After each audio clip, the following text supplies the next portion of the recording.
إلى محطتنا الإخبارية من نشرة المشكاة باستوديو المدرسة الوطنية العليا للصحافة وعلوم الإعلام. أهلا بكم. والبداية مع أبرز العناوين. وزير التعليم العالي والبحث العلمي السيد كمال بالداري يطلق الدورة التكوينية الأولى للأمن السيبراني. المدرسة الوطنية العليا للصحافة وعلوم الإعلام تحتضن ندوة فكرية حول الذكاء الاصطناعي في البحوث الكيفية من تأطير البروفيسور فوضيل ديليو. النادي العلمي الأكاديمي للمشكاة يشارك في فعاليات وسام العالم الجزائري، ورئيسة قسم اللغة الإنجليزية منشطة في يومه الثاني. بأصالة على درب الإبداع يحتفل نادي المشكاة بذكراه التأسيسية السنوية. كانت هذه أهم العناوين وإليكم أدق التفاصيل. في إطار تعزيز القدرات الوطنية في مجال الأمن السيبراني، أشرف وزير التعليم العالي والبحث العلمي السيد كمال بالداري يوم 9 من ديسمبر 2025 على انطلاق الدورة التكوينية الأولى للإطارات المكلفين بأمن الأنظمة المعلوماتية لمؤسسات الدولة والهيئات الوطنية. وقد أجريت مراسم الافتتاح بالقطب العلمي والتكنولوجي الشهيد عبد الحفيظ حداد سيدي عبد الله بالمدرسة الوطنية العليا للأمن السيبراني. قام قطاعنا بتحريك خطوط التعليم العالي بإنشاء وتعزيز شبكة المدارس العليا، وما فتح المدرسة الوطنية العليا اليوم للأمن السيبراني لخير دليل على ذلك، وهو يعتبر الإنجاز الأول الذي يترجم تعهدات السيد رئيس الجمهورية في علاقته مع قطاع التعليم العالي والبحث العلمي. ويأتي هذا النشاط الهام في سياق المساعي الرامية إلى تأمين الأنظمة المعلوماتية الحساسة على المستوى الوطني، حيث رافق السيد الوزير في إشرافه على هذه الدورة السيد المدير العام لوكالة الأنظمة المعلوماتية لوزارة الدفاع الوطني. وتهدف هذه الدورة التكوينية إلى رفع مستوى الجاهزية الإطارات وتزويدهم بالمعارف والمهارات اللازمة لتصدي للمخاطر والتهديدات السيبرانية المتزايدة، فيما يعكس الأهمية القصوى التي توليها الدولة لحماية بنيتها التحتية الرقمية. إلى رحاب المدرسة الوطنية العليا للصحافة وعلوم الإعلام، أين احتضنت المكتبة صبيحة يوم الأربعاء ندوة فكرية بعنوان الذكاء الاصطناعي في البحوث الكيفية، استخداماتها المرحلية ومحاذيرها الظرفية، من تأطير البروفيسور فوضيل ديليو، وبإشراف مدير المدرسة خالد العلاوي، تغطية رميساء بن زيدة. احتضنت مكتبة المدرسة الوطنية العليا للصحافة وعلوم الإعلام محمد يزيد صبيحة اليوم ندوة فكرية تحت عنوان الذكاء الاصطناعي في البحوث الكيفية، استخداماتها المرحلية ومحاذيرها الظرفية، من تأطير البروفيسور فوضيل ديليو أحد أعلام البحث العلمي في علوم الإعلام والاتصال بالجزائر.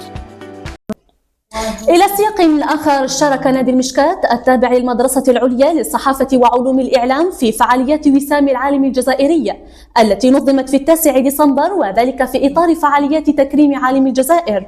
وقد قدم أعضاء النادي طاولة تعريفية بين أروقة المركز الثقافي، عرضوا خلالها مختلف أنشطتهم ومشاريعهم وتواصلوا مع الزوار والمهتمين بالمجال العلمي. كما حضروا المحاضرة العلمية المنظمة على هامش الفعالية في إطار تعزيز التواصل المعرفي والانفتاح على المبادرات الوطنية، بما يساهم في توسيع الشبكة الأكاديمية. وتفاصيل مع سايب يسرى. يحتضن جامع الجزائر حفل وسام العالم الجزائري في طبعته 16 تقديرا لأبناء الجزائر المبدعين في ميادين العلم والمعرفة. وتخلل الحفل حضور نوادي علمية من مختلف الجامعات لعرض أعمالهم وبالأخص نادي المشكات بالمدرسة الوطنية العليا للصحافة الذي قدم لمحة عن مختلف نشاطاته. السلام عليكم، معكم طالبة غول ياسمين مسؤولة الموارد البشرية والمادية بنادي المشكات.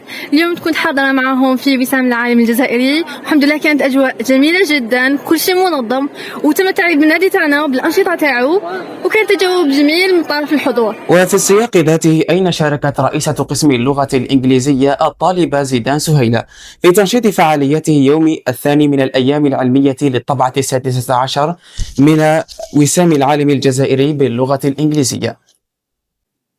بأصالة على درب الإبداع يحتفل نادي المشكات بذكراه السنوية الأولى المصادفة ل11 ديسمبر من كل عام، ويجدد موعده مع سنة أخرى من الإبداع والتميز والأصالة.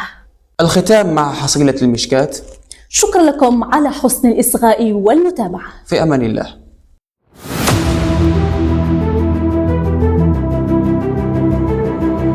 في صحراء الترقب ولدت المشكاة.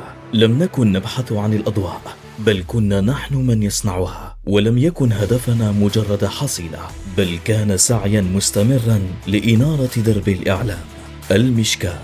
انطلقنا في 11 ديسمبر 2024 لنجعل من المدرسة الوطنية العليا للصحافة وعلوم الإعلام مركزا للريادة. وفي عام 2025 كان عاما لإثبات الذات. بدأنا رحلتنا من الداخل بورشات تكوينية مكثفة غطت كل المجالات الإعلامية، مقدمة المعرفة للجميع سواء داخل القاعات أو عن بعد، وفيها حولنا النظريات إلى مهارات. وفي صفحة أخرى رفعنا سقف النقاش الفكري ونظمنا ملتقيات وندوات علمية رفيعة المستوى. ثم افتتحنا أبواب الحرم الجامعي للثقافة والفن بمعرض الكتاب الجامعي الذي أصبح محطة معرفية لا غنى عنها. لكن القصة الحقيقية كانت في الميدان، حين تجاوزنا أسوار المدرسة بزيارات ميدانية لمؤسسات كبرى، وشاركنا في مختلف الفعاليات التي نظمتها مختلف الهيئات خارج المدرسة، وكنا شركاء تنظيميين وإعلاميين لمختلف المؤسسات. نادي المشكات 2025 لم نكن مجرد ناد، كنا نقطة انطلاق. هذا هو الإنجاز وهذا هو الإبداع.